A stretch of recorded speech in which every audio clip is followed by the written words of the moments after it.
他是当之无愧的猛男，浑身长满结实的肌肉，被称为地表最强高中生。他叫范马刃牙。曾经的他能够毫不费力地秒杀一只非洲巨象，但此时的他正在被一个小学生邀请单挑。可意外的是，刃牙并没有拒绝。小学生看到刃牙魁梧的体型，被吓得瑟瑟发抖。就在他准备放弃挑战，举手投降时，刃牙突然在他的眼前消失了。下一秒，小男孩直接被刃牙一巴掌拍飞。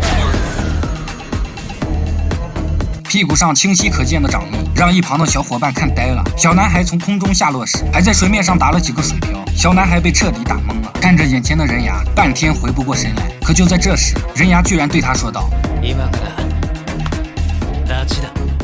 这一刻，小男孩终于意识到，刃牙把他当作真正的男人对待，尊重他，并给了他全力一击。这时，脚步声浮现，一位身材魁梧的上校出现，他是来告诉刃牙，永次郎徒手打败了一头堪比恐龙的大象。可刃牙却一脸不屑，随口打了个哈欠。上校认为刃牙有资格挑战他的父亲了，可此刻的刃牙却劝他少管闲事。当天夜晚，刃牙带着小男孩来到了家中的地下室，这里的墙壁和物品都是纯钢打造，坚硬无比。小男孩紧张地问道：“接下来要挑战的对手是谁？”而刃牙却说道：“他挑战的是一位同样能够战胜非洲象的对手，而那个神秘的强者就在桌子上。”小男孩低头一看，竟然是一只螳螂。小男孩简直不敢相信，这么小的螳螂会比非洲象还要强吗？刃牙说的没错，昆虫类能够轻松抬起超过自己体重7、8倍的物体，尽管它们的重量比我们小几千倍，但把昆虫抓在手上时，依然能够感受到强大的力量。如果它们的体型和人类一样大，那在它们面前，人类将毫无胜算。而此时的刃牙正准备和100公斤的螳螂对决，虽然是幻想出来的，但房间里的气氛依然紧张到了极致。就在这时，刃牙找准机会率先出手，速度竟然快到出现残影。这一脚足足踢出了20多年的功力，可万万没想到，这一次他却被弹开了，简直难以置信。螳螂的速度居然如此可怕，刃牙的鬼脑到底有多强？他可以让想象中的对手出现在现实中，而此时的他正在使用鬼脑和100公斤的巨型螳螂对决。刃牙率先发动攻击，但到了半空却突然停下。他拼命的用手抵挡空气，但在刃牙的眼中，他是在抵抗螳螂的力量。刃牙用尽全身力气，找准机会，一招西撞，成功脱身。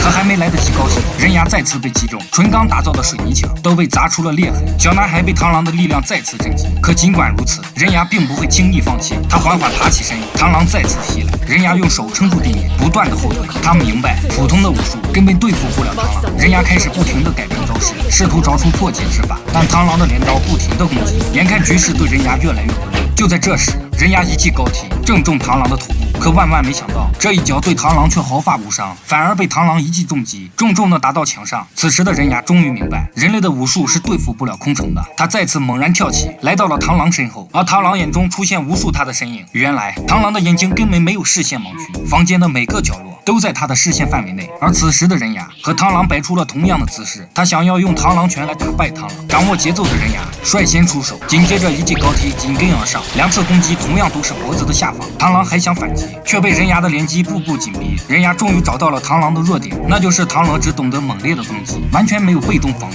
从现在开始，刃牙开始控场了。他能轻松看到螳螂进攻的弱点，能够比螳螂更快一步发动攻击。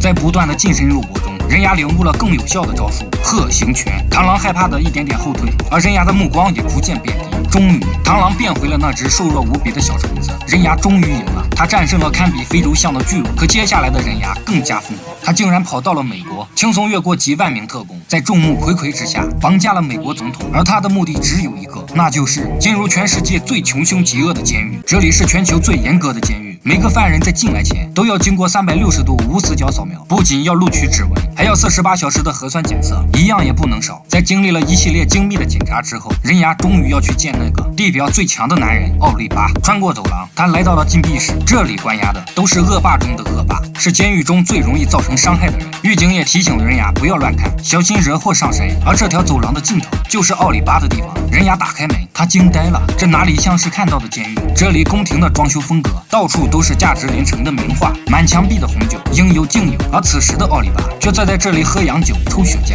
他看着眼前的刃牙，不知道他为何来此。而刃牙却是为了战胜地表最强的父亲，他需要和奥利巴这种强者对比。不过奥利巴却是满脸不屑。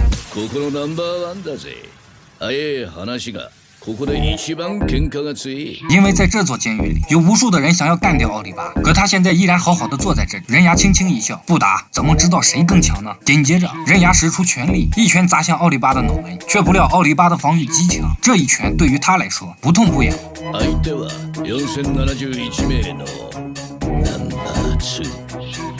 但奥利巴也并没有因此生气，他让刃牙参加1周后的决斗，紧接着就把刃牙安排到了那个强者的牢房里。房门一开，里面空荡荡的房间，啥也没有。可突然，黑暗中出现一个光头身影，仔细一看，竟是曾经叱咤风云的拳王麦克。可此时，拳王竟俯下身子，轻声说道：“自己在监狱里只是个弟弟，连前10都排不到。”刃牙惊了，连拳王都要在这里低着头做人，迪奥的实力该有多恐怖？可就在这时，他们的目光都被这一幕深深吸引。男人躺在2米长的床上，连脚也伸不开，健硕的肌肉让刃牙看傻了眼。难道他就是监狱中传说中的第2先生吗？从来没见过这样的犯人，别的犯人都在报道，站得像棍子一样笔直，生怕惹怒了狱警。可唯独这个男人不一样，只见他打着哈欠姗姗来迟，甚至直接走到狱警旁边，搭上他的肩膀。但凡遇到不服气的人，狱警直接就是一记重拳。不仅如此，吃饭的时候看到苍蝇到处乱飞，他直接拔出狱警的枪，抵上他的脑门。此时的狱警吓得连话都不敢说。然而这一切只因为他是监狱里的第2先生凯巴尔。看着嚣张跋扈的凯巴尔，自认为有些实力的囚犯对他的特殊待遇非常不满，也想尝试一下自由的滋味。他曾是职业的相扑选手，号称打遍天下无敌手，能够轻轻松松把铁勺掰成2半。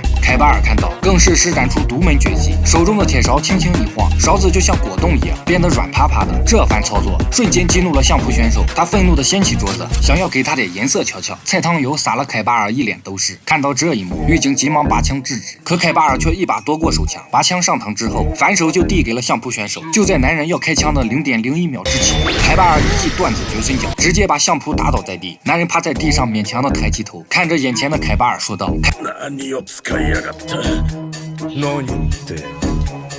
凯巴尔自然无所畏惧，随后2人就来到了空旷的体育馆。只见凯巴尔慢慢靠近，一把抱住了男人，男人也是毫不犹豫，直接双手抓住凯巴尔，使出全身力气，想要摔倒凯巴尔。可未料身下的凯巴尔却是纹丝不动。此时凯巴尔淡定起身，随后一个大臂都拍在他的耳边，男人在一瞬间耳膜瞬间破碎。随后凯巴尔用自己的头发搓成细丝，轻轻放进男人的耳朵中，然后再旋转几下，发丝散开在耳朵中，缠住耳朵中控制平衡的神经管，然后轻轻一拉，发丝就变成了利刃，把耳蜗直接切断。男人惊恐万分，瞬间倒在地上。至此，相扑选手彻底的输了。而凯尔巴的实力究竟有多恐怖？